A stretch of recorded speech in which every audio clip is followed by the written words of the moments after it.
नमस्ते दोस्तों, जय हिंद। मेरा नाम है राहुल भरटकर। मैं चंद्रपुर से डिजर्व करता हूँ। मेरे दोस्तों का कहना था, भाई तुम चंद्रपुर में रहते हो, चंद्रपुर, भंडारा, गोंदिया और गढ़चिल्ली की जो भाषा है तुम्हारी झाड़ी भाषा, वो मुझे हम लोगों को बहुत पसंद है। उस भाषा में कोई वीडियो बनाओ। तो मैं बोला भाई ठीक है, अभी मैं तो हिंदी में बात कर रहा हूँ, पर मैं आपके लिए आज हिंदी छोड़ के मराठी में जो कि महाराष्ट्र विदर्भ की पूरब की भाषा है, वही भाषा में बात कर रहा है। अभी मैं उन दोस्तों का नाम बताना चाहूँगा। जिल्हा जळगाव पाटील, यवतमाळचा अंबुरे येरवाड, नांदेडचे घुगे साहेब, मिरेवाड सर आणि आपले जिल्ह्याचे राठोड भाऊ, दुर्गे भाऊ, वंकेवार सर हे यांचं पण म्हणणं होतं। मी कोणत्या गेटला पोहोचलो आहे कमेंट आणि मेसेजवर सांगा। हे ऑटो पाहून मला लक्षात आलं, भाऊ आत्ताच मी ऑटो पकडून राहिलो होतो, या भाऊनं मला लिफ्ट दिला।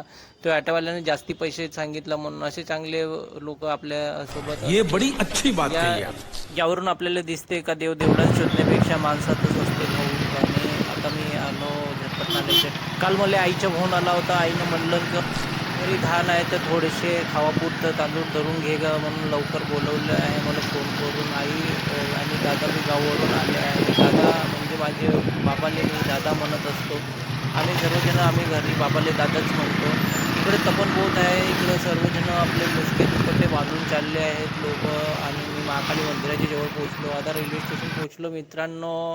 आणि माझी आता ट्रेन आली आहे, तुम्ही पाहू शकता। थोडी लेट आली पण ठीक आहे। आता मी आपल्या गावाकडे जाऊन राहिला। ट्रेन बल्लारशावरून चिचपल्ली, मूल, सिंदेवाई, नागबीड आणि गोंदिया जाणारी ट्रेन हो। आता बहुत समोर चालली गेली ट्रेन भाऊ। एवढे समोर गेल्यानं कसं आहे, बरेच जणाच्या गाड्या सुटून जाते। आता पहिले आम्ही फाटकेवरून धावत धावत जात होतो। येथे बाबाजी झोपून आहे, त्याला बी माहीत नाही ट्रेन आली म्हणून। सर्वजण इथं पाहून राहिले आहेत, तेवढ्या दूर ट्रेन गेली। चला आपल्याला पण लवकर जावं लागेल, चला धावत जाऊ मग। ट्रेन सुटत आहे मित्रांनो, हॉर्न दिलेला आहे आणि खूप उशीर का होईना ट्रेन स्टेशनमध्ये आम्ही चढलेलो आहो। आता इथं काही सीट भेटली नाही म्हणून खालीच बसलो। तिकीट बी कमी आहे, 20 रुपये तिकीट आहे फक्त सिंदेवाईची आपल्या गावाला जायला। आता या बल्लारशा चांदापूरवरून तुम्ही गोंदिया जाल तर फक्त 50 रुपये तिकीट आहे, तोही खूप परवडते पॅसेंजर मेमोची। आता ही गाडी निघालेली आहे। आता आम्ही ट्रेनमध्ये बहुत साऱ्या गोष्टी घडल्या ज्या तुम्हाला पुढच्या व्हिडिओमध्ये मी दाखवणार आहे। आता मी सिंदेवाई पोहोचत आलो। सिंदेवाईतच आपली धानाची 1.5-2 एकर शेती आहे, जे खाण्यापुरताच होते मित्र। पाहू शकता डावीकडे आपल्या पुलियाचं काम चालू आहे, लवकरच पूर्ण होऊन जाईल। तो बी आता बहुत त्रास होऊन राहिला त्या लोकायला या पुलियामुळं। आता पहा स्टेशनवर पोहोचत आलो, आपला बोर्ड बी दिसून राहिला। प्लॅटफॉर्म नंबर 2 वर गाडी लागून राहिली। येथून आता मी तुम्हाला आता मिलवर घेऊन जाणार आहोत, जिथे धानाचे तांदूळ बनते आणि तिथे लोक असे कामं चालते, ते तुम्हाला सर्व मी दाखवणार आहे। तुम्हाला मराठी भाषा हे विदर्भाची झाडी आमची कशी वाटून राहिली, तुम्ही कमेंटवर आणि मेसेजवर नक्की सांगा। आणि आतावरी राहुल भरटकरचा तुम्ही प्रवास पाहिला ट्रेननं आतापर्यंत, तो आलाय पोचला। आता तो राईस मिलला जाऊन राहिला सर्वजण। तुम्ही बी आमच्यासोबत पावाले। या मागच्या चॅनल तुम्हाला कसा वाटलं ते बी सांगा। दादा राईस मिलला पोहोचत आले, मी बी पोहोचून आहो। त्याच्या मागच आई बी येऊन जातील। आणि इथे आता धानाचा पोता मी आणि दादा मोठ्या ताकदीनं उचलून राहिलो। दादाच्या हातानं उचलला नाही होत म्हणून मी एकटाच दोन्ही हातानं ताकदवर उचलून टाकून राहिलो। माझी शक्ती बहुत आहे, तुमची किती आहे ते सांगा। इथे आपली ट्रॅक्टर आली आहे। ट्रॅक्टरवर हमाल भाऊ आपला पुरा उरावर पोता धरून 100 किलोचा इथे वजन करण। वजन तो किती आहे तर चेक करण आणि तिथे बाबूले सांगन। Rice mill Siddhivinayak rice mill Sindewahi इथे आपण धान आणला आहो। इथे काउंटर आहे, काउंटरले पैसे विसे दिले, अंदर आणले। अंदर आणल्यावर इथे वेगवेगळे पोते सर्वाचे लागले आहे नंबर वाईज। कोणी आज लावला, काल लावला, परवा लावला, सर्वांचे पोते ती लागून आहे। भावाचे बी लागून पोत्यावर नंबर नाव लिहून राहीन, कोणाचे आसर मिसर होणार नाही याच्यातच राहीन। येथे बी पोते लागले आपले। हे वा राहुल भरटकर येथे लिहूला आहे आणि अरुण भरटकर लिहूला आहे। आणि बापाचं नाव आपल्या आणि येथे जागा गिगा भेटली नाही, खुर्ची नाही भेटली, कोटी बी बसून जावाचा वरती। या भावाचा कट्टा तो धानाचा पोता टाकून राहिला या टाक्यात कंटेनरमध्ये। याच्यानंतर आपला बी नंबर लागणार आहे। या भावाचा कट्टा टाकून झाला का राकेश भाऊकडून आपण समजून घेऊन, राकेश भाऊ आलाय तर त्याला विचारून टाकून कसं काम चालते। तर राकेश भाऊ सांग बरं थोडंसं राईस मिल बद्दल। इकडे दादा बी बसून आहेत तोपर्यंत। ट्रेलर मधून टाकल्यामधून एलिव्हेटर सिस्टम आहे, पंप सिस्टमद्वारे वर जाते, तर आपण मध्ये हे फुल इलेक्ट्रॉनिक मशीन आहे, जमिनीवर चालू आहे. फक्त धानाची सफाई करून ॲडजस्टिंग पट्टी करून हॉलरमध्ये पंप सिस्टमद्वारे जाते. अशा 2 व्हायब्रेट मशीन आहे, तिथून व्हायब्रेट होते आणि धान अलग पडते.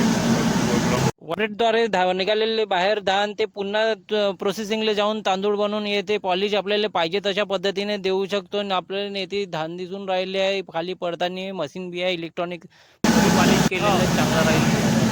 रेग्युलेटर आहे, हे लकडी पण मातीची पण मोठी बाहेर पडते.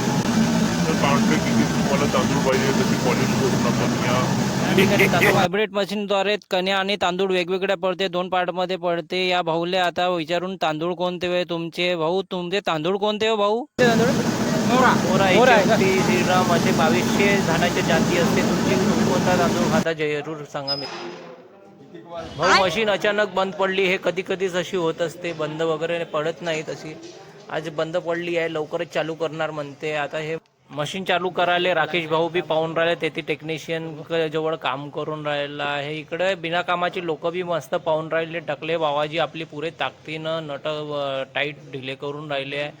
ते मशीन चालू झाल्यावर आता पुढच्या पार्टमध्ये तुम्हाला दाखवीन का आपले धान बाहेर कसे पडले.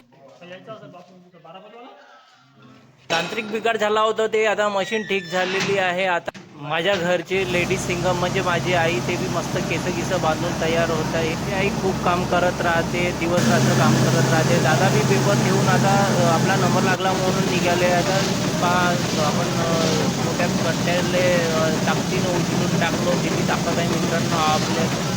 आणि आता अजून डबल ताकद दाखवतो. एवढं काम करत नाही, पण तिथे थोडंसं दाखवावं लागते. इथून धान ह्या गड्ड्यातून या टाक्यामधून डायरेक्ट तिकडं या व्हायब्रेट मशीनमध्ये जाऊन धानाचा वरचा टर्पल म्हणजे कोटा बाहेर पडला आणि याचा लाल तांदूळ आले आहे. याच्यातूनही धान छटाई होऊन दुसरीकडे जाते. डायरेक्ट कोणतं तांदूळ बनते, तांदूळ बनताना आपल्याला पाहिजे तसं आपण पालिश देऊ शकतो. त्याला जेवढा पालिश चपवायचा आहे तेवढा आपण चपवू शकतो. तिकडं कोंड्या कण्या कुकूस सर्व आपल्या कामात येते. आता आपल्या हे तांदूळ झालेले आहे, कट्ट्यामध्ये वरणं चालू आहे. हे कण्यासाठी अलग आपण व्हायब्रेट मशीनमध्ये टाकलेलं आहोत. इथे कण्या आणि सगळे तांदूळ वेगवेगळे होऊन राहिले. आपल्या तांदूळाची खासियत आहे मित्रांनो, आपली खासियत म्हणजे बिना रासायनिक खतानं पिकलेला हा तांदूळ आहे. औषध्या मारलेल्या नाही आहेत. जसं भाजीपाल्यावर अन्य झाडांवर जसे औषध्या मारतात, तशाच आपल्या पण धानावर औषधं मारतात, पण आपण त्याच्यावर औषध्या मारल्या नाही आहेत. आपण आईची स्माईल पाहून खूप झालो. आता आईला विचारत आहेत, आता कण्यागिन्या आहेत का, अजून पालिश देऊन चमवून का आपण या तांदळाले अशी विचारून राहिली आहे. तर दादा ठीक आहे म्हणे, आता असेच राहू देऊन आपण आपल्याला घरीच खायला लागते, ते खायला एवढा चमकावं लागते. तर आपला 1 नंबरचा तांदूळ आहे मित्रांनो. आपल्या तांदळाला बहुत डिमांड आहे. आपण घरीच खायला लागते म्हणून आपण जास्ती पालिश देत नाही. चला तोपर्यंत कोंडा गिंडा कोटी येते ते पाहून येऊ. इकडं कोंडा बाहेर पडला आहे, ट्रॅक्टरमध्ये टाकून राहिले. हे मोठ्या फॅक्टरीला आणि विटाभट्टीला वगैरे हा कोंडा वापर केला जाते. आपले तांदूळ तिकडं पोते शिवून होऊन राहिले आहेत. पोते शिवल्याबरोबर आपल्या गाडीमध्ये टाकाले हमाल होऊन पोते उचलले आहे. आई बी मस्त खुश आहे. आईची हे स्माईल पाहले आम्हाला खूप छान वाटते आणि अशीच आनंदित राहू. हे भाऊ आपल्या पिकअपमध्ये हा कट्टा नेऊन टाकत आहे. हा आपल्या सीधा घरी जाईल. तुम्ही कोणता तांदूळ खाता जरूर सांगा मित्रांनो. तुम्हाला व्हिडिओ कशी वाटली जरूर सांगा आणि कमेंट्स करा, लाईक करा.